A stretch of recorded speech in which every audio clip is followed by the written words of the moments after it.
ishdan keyin kelib birdaniga go'shtli patir yegim kelib ketdi. Birinchi qiladigan ishim kelinimga xamir qildirdim mo'jizavola qilib. Buyog'ini endi so'rasalaringiz ko'pgina piyoz va to'rttagina go'sht. Ichiga zira, murch, tuz solib yaxshilab aralashtirib olib qo'ydim marinovka bo'lib tursin deb. Zuvalachamizni birpasgina mushlab xamir yoyishga tushib ketdim. Oddiy semchka moyni ustidan quydim. Moyni ravnomerno surkab, keyin ichini solamiz farshini. O'zi patirga unaqa ko'p ichi solinmaydi. Ruletik shakliga keltirib, faqat zichroq qilib yopish kerak, ochilib ketmasligi uchun. Kolbasachada xamirimizni ozgina burab, har tomonga qarab shunaqa zuvalacha qilamiz. Birdaniga yoyib tashlash mumkin emas. Birpasgina dam olgandan keyin mana ko'rib turganlaringizdek shunday yengil yoyiladi.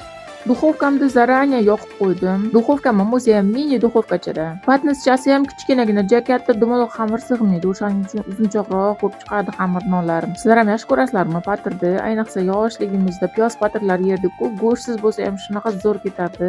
Bu patirlarni tandirda pishirsa bormi? Voy dod deb boradi o'zi ham. Har doim birinchi pastini pishiraman, keyin esa tepasini yoqaman. Xafa bo'lmaysizlar, po'ysizlarni olisham esimdan chiqib ketibdi ish bilan bo'lib. Yoqam bo'lsa like, podpiska.